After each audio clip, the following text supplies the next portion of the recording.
My parents didn't show up at my wedding because they said it was my sister's birthday and they can't miss her party. I immediately stopped taking care of their financial needs. But what happened next was such a big surprise to everyone. Hello, thank you for your continuous support. This means a lot to us. If you enjoy the stories we share, kindly subscribe to this channel. It will be great if you can leave a comment on which city you are watching from. We might just give you a shout out in our next story. Today's special shout out goes to Andrew from Seychelles. We are glad you enjoy our stories. Now let's dive into the details of today's story. The air smelled like lilies and rain that morning, the kind of damp sweetness that sticks to your skin and promises something beautiful. I stood in front of the cracked mirror in the little dressing room, tugging at the lace sleeves of my gown secondhand, but I'd made it mine with a needle and thread. My hands trembled, not from nerves about marrying Daniel, but from the hope that they'd show up. Mom and Dad. I texted them last night, one last plea. Please, just come for the ceremony. It's at 2. Sophie's party can wait an hour. No reply. Just silence, thick as the fog rolling in outside. I'd spent years picturing this day. Not the dress or the vows, but their faces, Dad's gruff nod, Mom's teary smile as I walked down the aisle. They owed me that much. I'd been their ATM, their errand girl, their lifeline since I was old enough to sign a check. 3 years ago, I drained my savings to cover Dad's knee surgery when he refused to file for aid. Last summer, I worked double shifts at the diner so Mom could keep her precious garden club membership while the mortgage loomed. All I asked was this one day, 1 hour. For me. The venue was a converted barn, all weathered wood and fairy lights Daniel had strung up himself. He grinned at me that morning, his tie crooked, hazel eyes bright. You're glowing, Maya, he'd said, and I'd almost believed him. 50 chairs lined the aisle, a modest crowd, his parents, my coworkers, a few cousins who hadn't picked sides yet. I'd saved 2 seats in the front row, right by the arbor where Pastor Jen would bind us together. 2 empty seats with little handwritten cards, reserved for Robert and Linda Pierce. At 1:55, I peeked through the barn doors, my bouquet of daisies wilting in my grip. The gravel lot was half full, cars gleaming wet from the drizzle. No sign of Dad's rusty pickup or Mom's prim sedan. My stomach twisted, but I told myself they were late. They'd skid in, flustered, Mom fussing with her hat, Dad muttering about traffic. They wouldn't miss this. Not after everything. The clock hit 2 o'clock. Daniel squeezed my hand backstage, his calloused fingers steadying me. You ready, love? He whispered. I nodded, throat tight, and the guitar started, some soft melody he'd picked because it reminded him of our first date. I stepped out, the barn doors creaking open, and 50 heads turned. Smiles, claps, a few gasps at the dress I'd stitched late into too many nights. I forced a smile back, my eyes darting to those 2 chairs. Empty. The aisle stretched forever, each step heavier than the last. My heels sank into the wood, a dull thud-thud against the music. Daniel stood under the arbor, beaming, oblivious to the hole carving itself into my chest. I scanned the room again. Maybe they'd slipped in late. Sat in the back. Nothing. Just cousins whispering, Aunt Claire dabbing her eyes, and those damned empty seats staring at me like a slap. Halfway down, my phone buzzed in the little pocket I'd sewn into the dress. Stupid, I know, but I'd kept it on vibrate, just in case. I faltered, Daniel's brow furrowing as I fumbled it out with one hand, clutching the daisies with the other. A notification lit the screen. Sophie Pierce posted a photo. My sister. I shouldn't have looked, but I did. There she was, mid-laugh, a sparkler in one hand, a drink in the other. Balloons everywhere, pink and gold, and Mom's arm around her, grinning like it was the proudest day of her life. Dad in the background, slicing a cake, Sophie's cake. The caption, best 25th ever. Family knows how to party. Timestamped 1:58 p.m. The phone slipped, clattering to the floor. Daniel lunged for it, but I waved him off, my vision blurring. They weren't stuck in traffic. They weren't running late. They'd chosen her. Again. Always her. The guitar faltered, then picked back up, and I realized I'd stopped walking. Everyone was staring past her, Jen, Daniel, the whole room holding its breath. I wanted to scream, to hurl the daisies at those empty chairs and watch the petals scatter. Instead, I straightened, locked eyes with Daniel, and finished the walk. The vows were a blur. I do, I said, my voice steady even as my heart splintered. Daniel's I do was warm, solid, and for a second, I could breathe. We kissed, the crowd cheered, and I let myself sink into him, pretending it was enough. But as we turned to face everyone, those chairs mocked me. Empty. Reserved for no one. The reception was louder, laughter, clinking glasses, Daniel twirling me to some old jazz tune. I smiled through it, cutting the cake we'd baked together, dodging questions about mom and dad. They couldn't make it. I lied, over and over, until the words tasted like ash. Around 8 p.m., I slipped outside, the drizzle now a full rain, soaking my dress as I stood under the barn's overhang. Daniel found me there, his jacket over my shoulders, his arms pulling me close. They didn't come, I whispered, the first time I'd said it out loud. He didn't ask who. He knew. Sophie's birthday. That's what they picked. He swore under his breath, soft but sharp. After everything you've done for them? Maya, don't. I cut him off. Don't say it. Because if he did, if he named how wrong it was, I'd break. And I couldn't break. Not yet. We stood there, rain drumming on the roof, his warmth seeping into me. I thought of the checks I'd written, the nights I'd gone hungry so they wouldn't. The way Dad called me the responsible one, like it was a leash, while Sophie got parties and praise for breathing.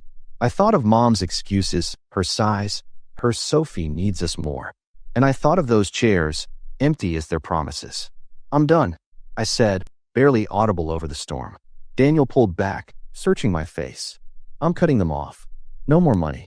No more anything. He didn't argue, didn't tell me to think it over. He just nodded, his hand tightening on mine. Whatever you need, I'm here. The rain kept falling, washing away the lily's scent, the day's hope. Inside, the party roared on, but out here, something shifted. I wasn't their daughter anymore, not the one who fixed everything, who paid for their lives. I was just Maya, and for the first time, that felt like enough to start with. The first call came 3 days after the wedding, while Daniel and I were sprawled on the couch in our cramped apartment, half-unpacked boxes stacked around us like a fortress. I'd muted my phone since the reception, dodging the flood of "Where were your parents?" texts from nosy relatives. The screen lit up, Dad, and my stomach lurched like I'd swallowed a stone. Daniel glanced over, his arms still slung around me, and muttered, "You don't have to answer." But I did. Some part of me, the part that still remembered Dad teaching me to ride a bike, his big hands steadying the wobbly frame, wanted to believe he'd call to apologize, to say he'd messed up, that Sophie's glitter-dusted tantrum hadn't been worth missing my vows. I swiped the screen, pressed it to my ear, and braced myself. Maya Jane Pierce, what the hell do you think you're doing? His voice boomed, gravelly and pissed, like I'd dented his truck instead of stopped a bank transfer. No hello, no how's married life. Straight to the attack. I sat up, the couch springs creaking under me. Good to hear from you too, Dad. How was Sophie's party? Don't you sass me, girl. Your mother's been crying all morning because you canceled the auto pay on the mortgage. You trying to put us on the street. The mortgage. Of course. Not the wedding. Not the empty chairs. Not the way I'd stood there holding daisies and a broken heart. I laughed, sharp, bitter, nothing like the sound I'd made cutting cake with Daniel. I'm not paying for your house anymore. Or your bills. Or anything. I told you I was done. Done. He barked a laugh, louder than mine, meaner. You don't get to be done with family, Maya. We raised you, fed you, put a roof over your head, and I've paid it back 10 times over. My voice cracked, louder than I meant, and Daniel's hand found my knee, grounding me. I've been your bank account since I was 22, Dad. I skipped college so you wouldn't lose the house. I worked doubles while Sophie partied her way through 3 majors she never finished. And you couldn't even show up to my wedding because her birthday was more important. Silence. For a second, I thought he'd hung up, but then I heard his breath, heavy and ragged. That's not fair, he said finally, quieter but edged with venom. Sophie's sensitive. She needed us. You're strong, Maya. You always have been. We figured you'd understand. Understand. The word hit like a slap, hot and stinging. I stood, pacing the tiny living room, dodging a box labeled kitchen stuff in Daniel's messy scrawl. I'm not a machine, Dad. I needed you too. One day, 1 hour, and you picked her cake over my vows. You're twisting this, he snapped. We didn't pick anything. It was bad timing, that's all. You're making a mountain out of bad timing. I stopped pacing, my free hand balling into a fist. You knew for months. I begged you to come. You didn't even call to say you wouldn't." He huffed like I was the unreasonable one. "We're not perfect, all right? But this, cutting us off, it's spiteful, ungrateful. After all we've done for me?" I cut in, my voice rising again. "What have you done for me lately, Dad? Tell me. When's the last time you asked how I'm doing instead of how much I can send?" Another pause, longer this time. I could picture him in their cluttered kitchen, his thick brows furrowed, that stubborn set to his jaw I'd inherited. "You listen," he said, slow and deliberate. "You've got one chance to fix this. Put the money back on, apologize to your mother, and we'll forget this nonsense. If you don't, you're out. No family, no inheritance, nothing. I'll write you off like you never existed." The threat landed heavy, a break through glass. My breath caught, and Daniel stood, hovering close, his eyes dark with worry. I wanted to scream, to cry, to tell Dad he couldn't do this. But he could. He'd always been the king of ultimatums, wielding guilt like a scepter. I swallowed hard, tasting salt and fury. "Then do it," I said, quieter now, steady. "Disown me. I don't need your house or your name if it comes with strings." "You don't mean that," he growled. "You'll regret this, Maya. You'll come crawling back when you realize what you've lost. Goodbye, Dad." I hung up before he could reply, my thumb shaking as I hit the button. The phone buzzed again instantly, him calling back. But I tossed it onto the couch, letting it vibrate itself silent. Daniel pulled me into him, his shirt smelling faintly of sawdust and the rain from our wedding night. "You okay?" he murmured into my hair. "No," I admitted, my face pressed to his chest. "But I will be." That night, the text started. "Mom first. How could you do this to us, Maya? Your father's beside himself. We're your family." No mention of the wedding. No sorry. Just more guilt, her specialty. Then Sophie, a voice memo because she couldn't be bothered to type. "Wow, Maya, real classy. Freaking out over a party? Grow up. Mom and Dad are a mess because of you." Her voice dripped with that smug lilt she'd perfected by 16, the baby who'd never had to earn a damn thing. I deleted it without replying, but the words clawed at me. Freaking out over a party. Like it was nothing. Like I hadn't spent years propping them up while she danced through life on my dime. I lay awake, Daniel snores soft beside me, replaying Dad's threat. "Write you off like you never existed." It hurt. God, it hurt. But it also lit something in me, a spark I hadn't felt before. If they could erase me so easily, maybe I could erase them too. The next morning, I found a letter slid under our door. No stamp, just my name and Dad's blocky handwriting. I opened it with Daniel over coffee, the kitchen still half-boxed chaos. Inside, one paragraph typed on their ancient printer. "As of this day, Maya Jane Pierce is no longer our daughter. She has chosen selfishness over family. All ties are severed. Robert and Linda Pierce." I stared at it, the paper trembling in my hands. Daniel cursed, loud enough to startle the neighbor's dog barking outside. "They're insane," he said, snatching the letter to read it again. "They can't mean this." "They do," I whispered. And they did. I knew it in my bones. Their pride was bigger than their love. I folded the letter, tucked it into a drawer I'd never open again, and met Daniel's eyes. "It's over." He hugged me, fierce and protective, but I didn't cry. Not yet. The spark was growing, warming the cold ache in my chest. They disowned me, sure. But I disowned them first in my head, in my heart, the second I'd hung up that phone. And for the first time in years, I felt untethered. Free, maybe, or at least on my way there. The first morning I woke up without the weight of their bills on my shoulders. I didn't know what to do with myself.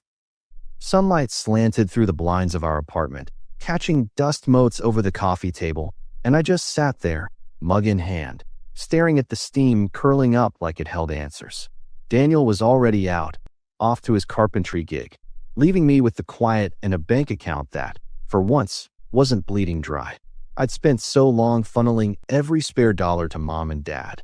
Mortgage, utilities, Sophie's endless emergencies. That freedom felt like a stranger crashing on my couch. Unfamiliar, uncomfortable, but mine. I started small. Took the $200 I'd have wired them that week and bought a used mixer instead. A beat-up, cherry-red thing from a thrift shop, its motor growling like a lawnmower. Baking had always been my escape. Back when I'd knead dough at 3 a.m. after diner shifts, the smell of yeast drowning out Dad's lectures about duty. Mom used to scoff at it. A hobby's not a living, Maya. But with her voice out of my head, I let myself dream. What if it could be? What if I could build something just for me? That spring, I turned our kitchen into a battlefield. Flour dusted every surface, butter stained my jeans, and the oven ran hot enough to make the windows sweat. I tested recipes: sourdough that cracked just right, cinnamon rolls gooey with brown sugar, lemon tarts sharp enough to wake you up.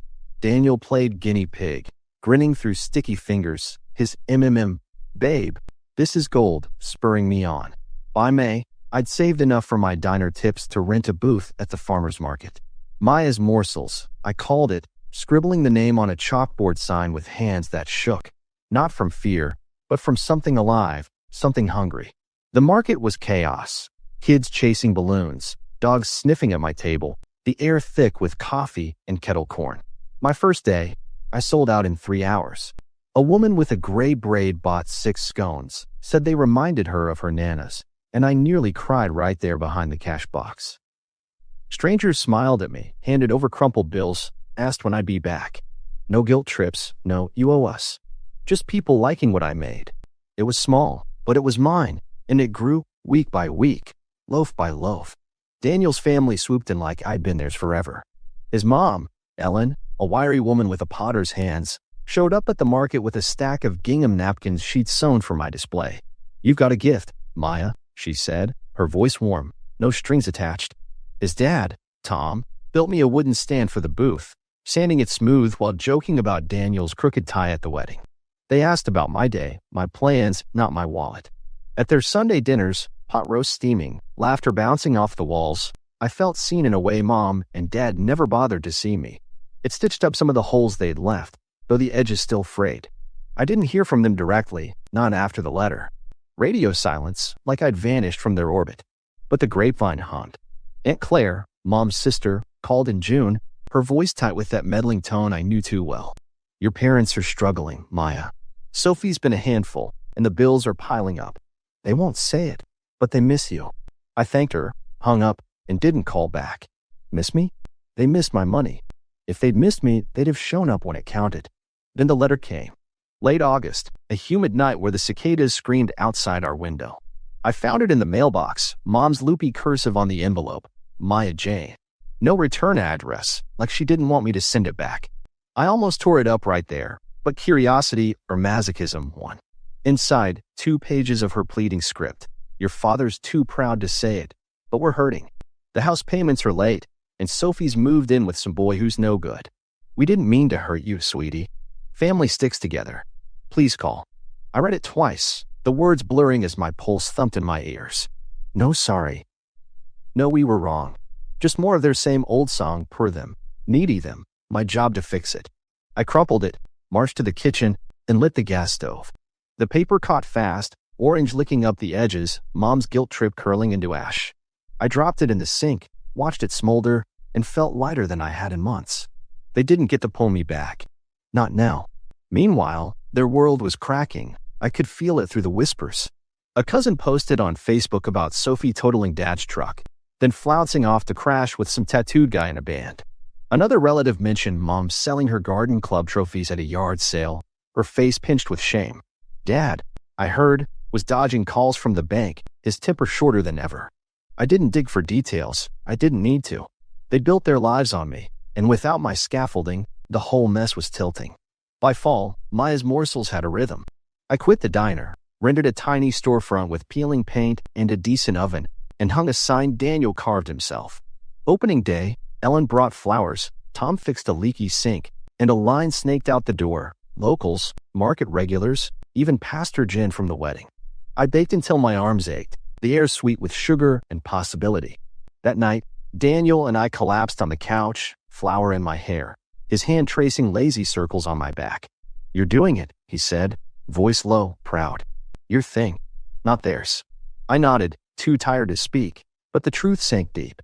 This was my foundation, brick by brick, dough by dough.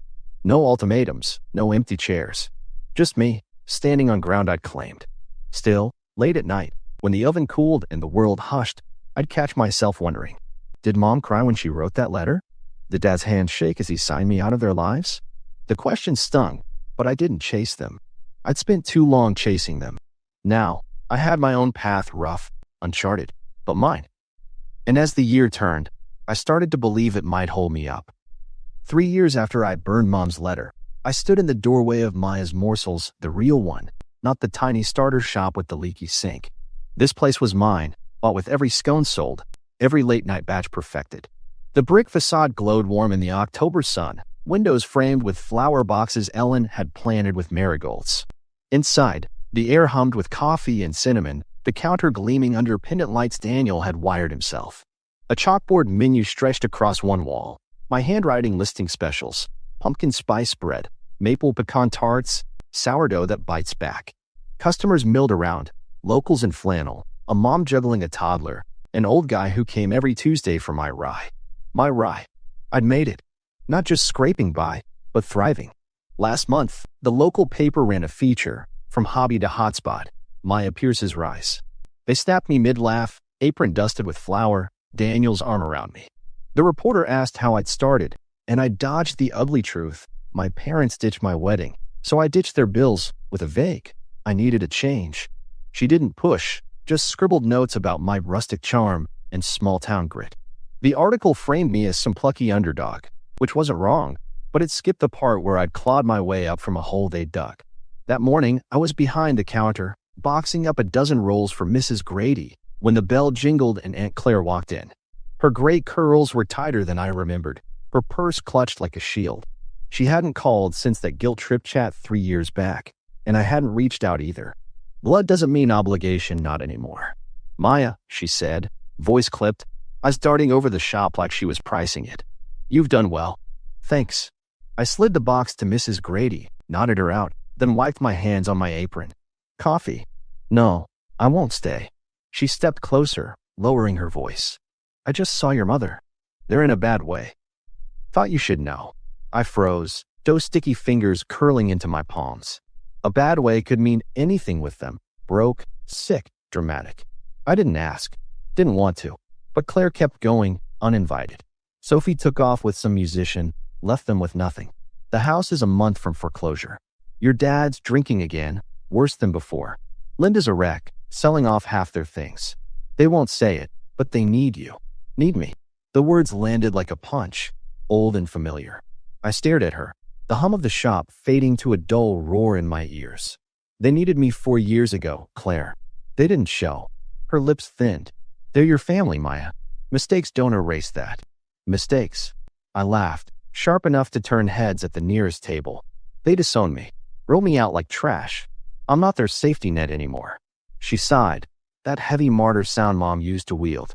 I told them you'd say that. Just think about it. She left without another word, the bell clanging behind her. I didn't think about it, not the way she meant. But it stirred something, a memory I hadn't touched in years. I was 9, hair in lopsided pigtails, standing in our backyard with a construction paper card I'd spent hours on, my first award from school for some dumb spelling bee. I'd run home to show them, bursting with pride. Dad was grilling, Mom fussing over a table for Sophie's 5th birthday, streamers, a cake with pink roses, the works. I shoved the card at them, beaming. Look what I got. Dad barely glanced. That's nice, Maya. Help your sister with the piñata. Mom smiled, distracted, said, put it on the fridge later, sweetie, then turned back to Sophie's giggles. Later never came. The card ended up crumpled under a juice carton, forgotten. Sophie got a party. I got a shrug. That's how it always was, her spotlight, my shadow. I shook it off, kneading dough harder than I needed to, the rhythm steadying me. They'd sidelined me since I could walk, and I'd let them, until I didn't. Now, their mess wasn't my burden. I had my own life, one I'd built with sweat and sugar and people who stayed. Daniel noticed my mood that night. We were in our new place, a fixer-upper we'd bought 6 months back, all creaky floors and potential. He was sanding a bookshelf in the living room, sawdust clinging to his jeans, while I stirred soup on the stove. You're quiet, he said, brushing his hands off. What's up? Claire came by. I kept stirring, the ladle scraping the pot. Said Mom and Dad are falling apart. Sophie's gone. House is toast. Same old cry for help. He set the sandpaper down, crossed to me. You're not going back, are you? No, I met his eyes firm. They made their bed. I'm not tucking them in. He nodded, relief flickering in his gaze, then pulled me into a hug that smelled of wood and him. Good. You've got us now. Us. Him. Ellen. Tom. The bakery crew I'd hired. Jess with her tattoos. Miguel who burned every third batch but charmed every customer. My orbit had widened, and it didn't include them. Still, Claire's words gnawed at me. Foreclosure. Drinking. I pictured Dad's red-rimmed eyes, Mom's trembling hands, and felt a pang. Not guilt, but something softer, sadder. A ghost of the kid who'd wanted their pride. The gap kept growing. By spring, Maya's Morsels had a second location, a pop-up in the next town over. I was on my feet 16 hours some days, but the ache was the good kind, the kind that built something. Ellen threw a party for my 34th birthday. Lasagna, too much wine, a cake she'd baked using my recipe, grinning as she lit the candles. You taught me this one, kiddo, she said, and I laughed until my sides hurt. No empty chairs, no ultimatums. Just love, messy and real. Rumors trickled in. Sophie's boyfriend dumped her. She'd crashed back home, then left again after a blowout. Dad pawned his tools. Mom's garden withered. I didn't call, didn't check. But late at night, rolling dough under the kitchen's lone bulb, I'd wonder how far they'd fall before they remembered me. Not as their daughter, but as the one they'd lost. The one who'd stopped catching them. The knock came on a Thursday evening in November. For years and change since the wedding I'd walked alone. I was in the kitchen of our fixer-upper, wrist deep in a batch of gingerbread dough, the house warm with cloves and molasses.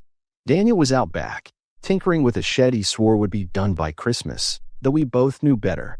The radio crooned some old jazz tune, and I was humming along, lost in the rhythm of kneading, when the sound jolted me, 3 sharp raps, insistent, like someone who'd rehearsed it. I wiped my hands on a towel, flour smudging the hem of my sweater, and padded to the door. The porch light was off, damn bulb kept burning out, so I squinted through the peephole. 2 shadows, hunched and familiar, stood there, the taller one shifting weight like he'd rather be anywhere else. My heart thudded, a sick, heavy beat. I knew those silhouettes. Dad's broad shoulders, slumped now. Mom's nervous fidget, clutching her purse. For years of silence, and here they were, uninvited ghosts on my doorstep. I opened the door slow, the hinge creaking like a warning. Cold air rushed in, sharp against my skin, and there they were, Robert and Linda Pierce, looking like time had chewed them up and spit them out.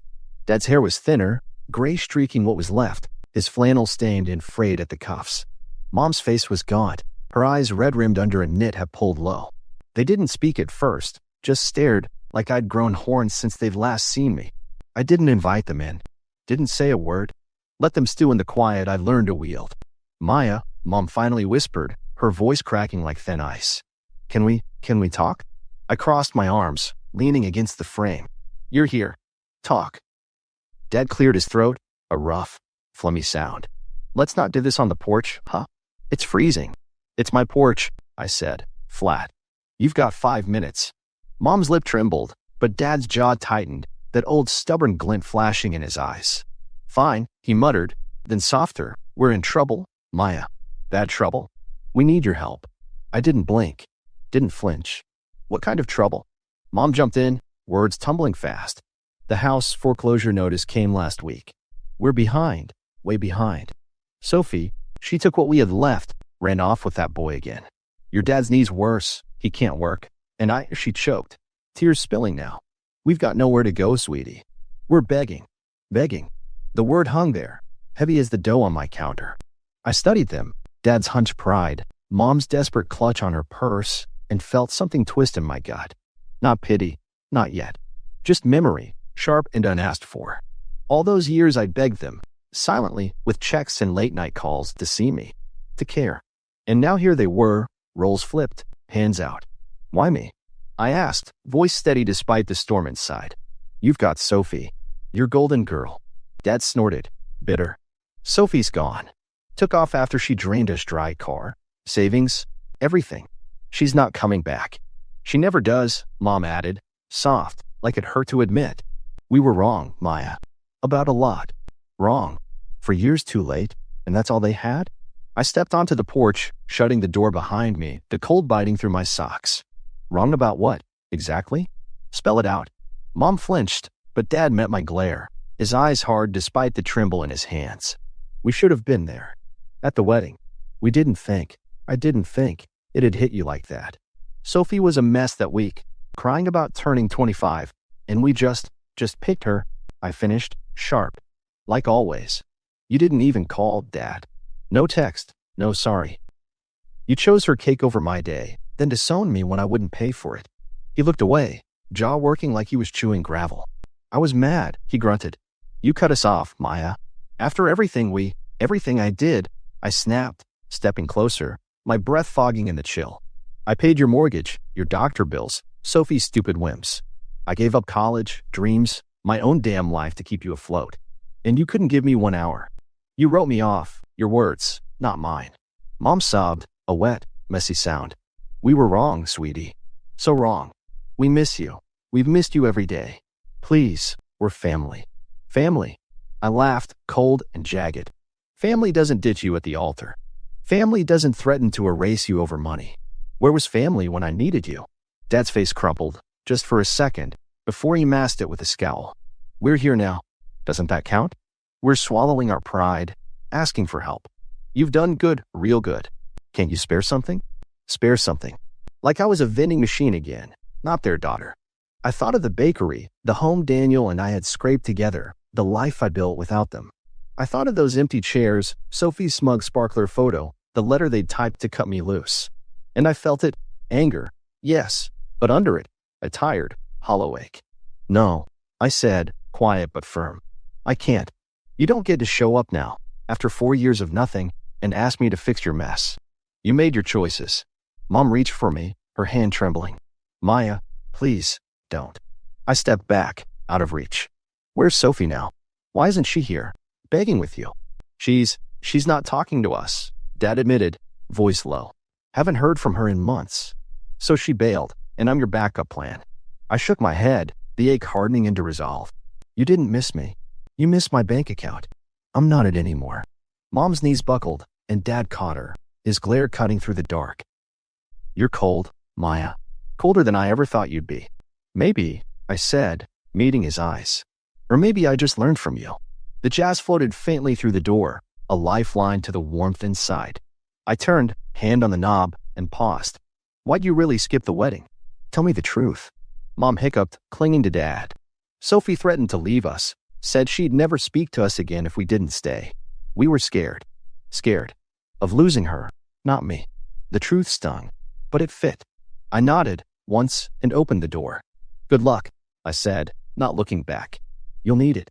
They didn't call after me. Didn't knock again. I shut the door, locked it, and stood there, the gingerbread scent wrapping around me like a shield. My hands shook, but I didn't cry.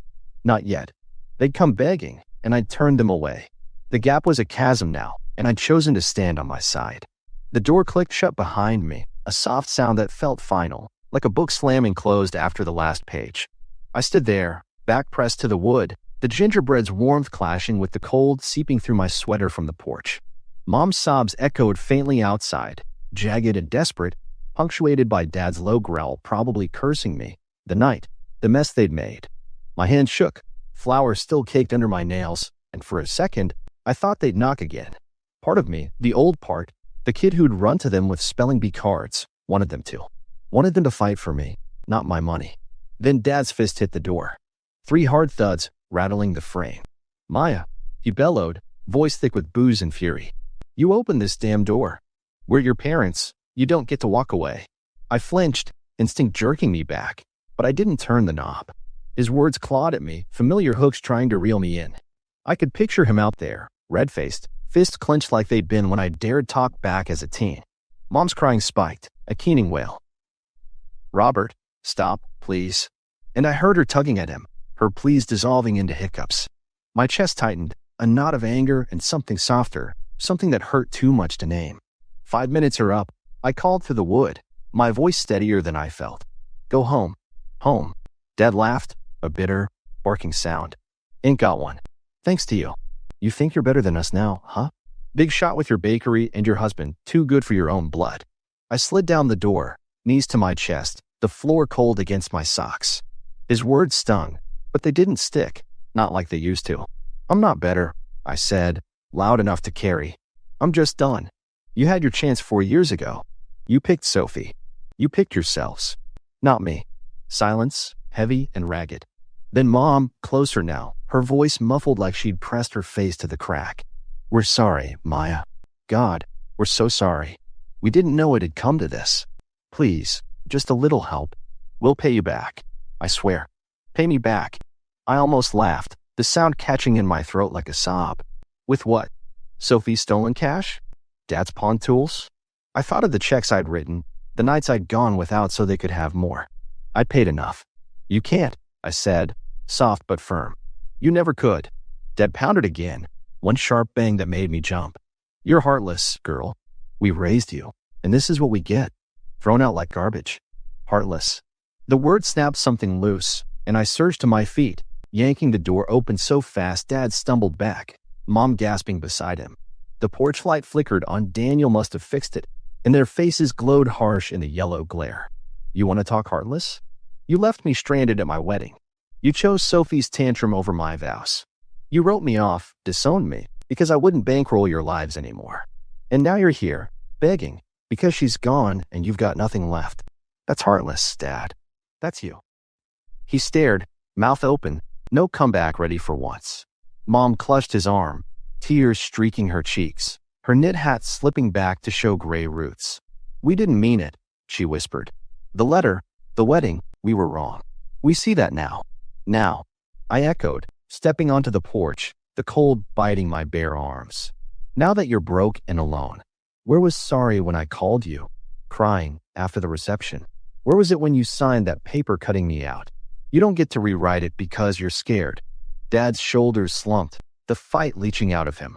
He looked old, older than 62, older than I'd ever seen him. "We messed up," he muttered, eyes on the warped boards under his boots. "I messed up. I thought you'd always be there. You were the strong one. The strong one." How many times had he said that, like it was a medal instead of a chain? I shook my head, the wind tugging at my hair.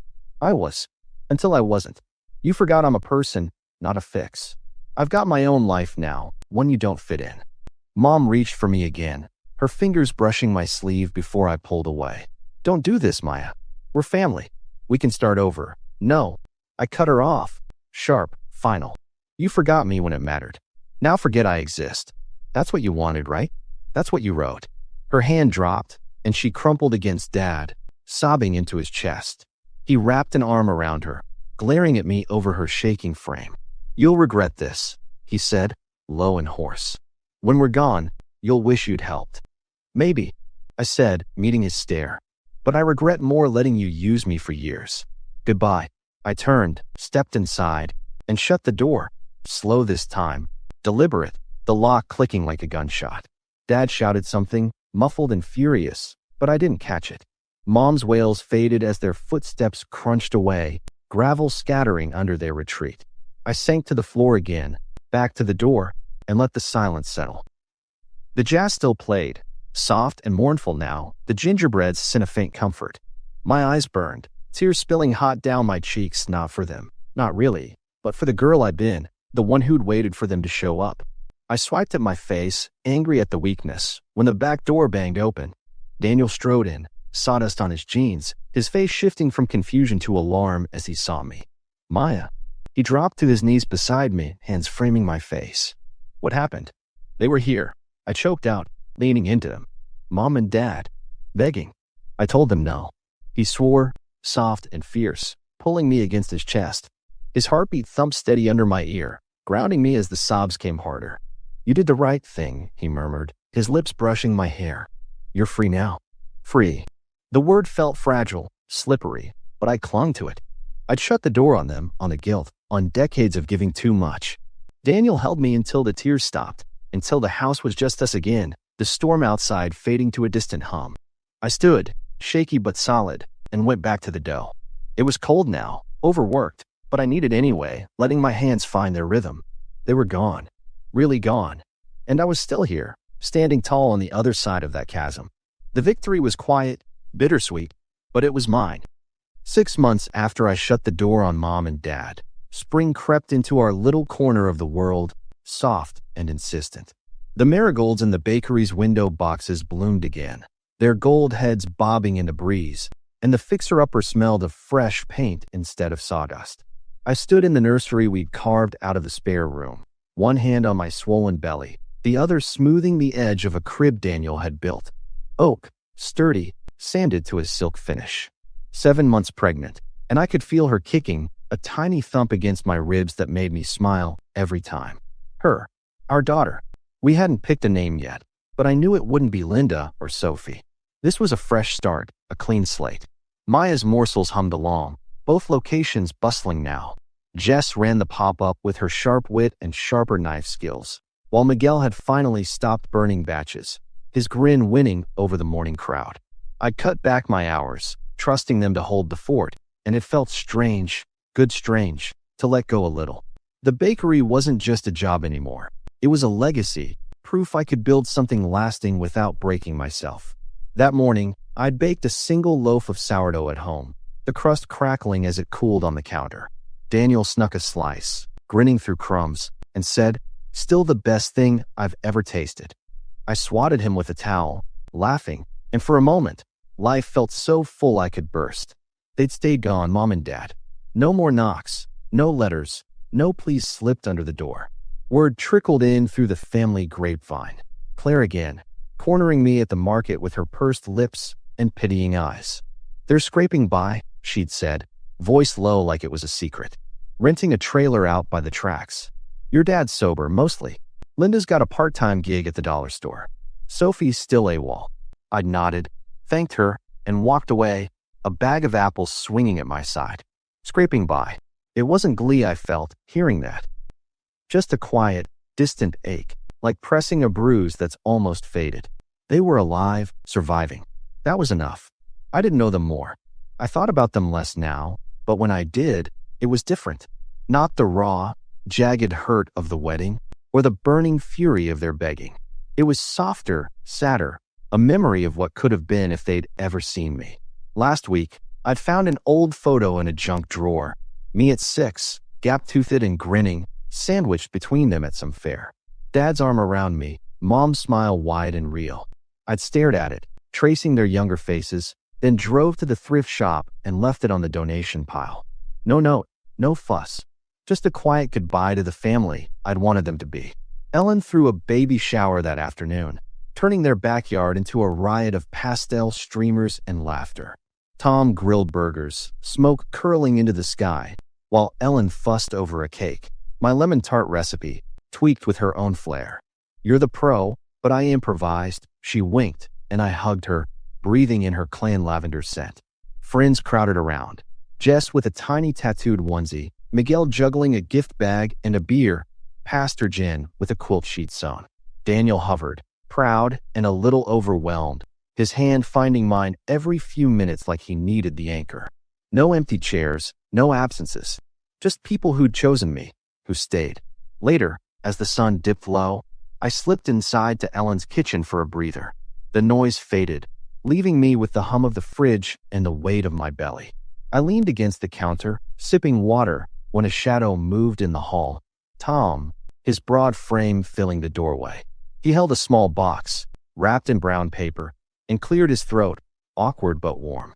"Meant to give this earlier," he said, handing it over. "Ellen kill me if I made a fuss." I tore the paper, curious, and found a wooden sign. Lila's Bakery, carved in his steady hand, the letters painted a soft green. "Lila?" I asked, brow raised. He shrugged, sheepish.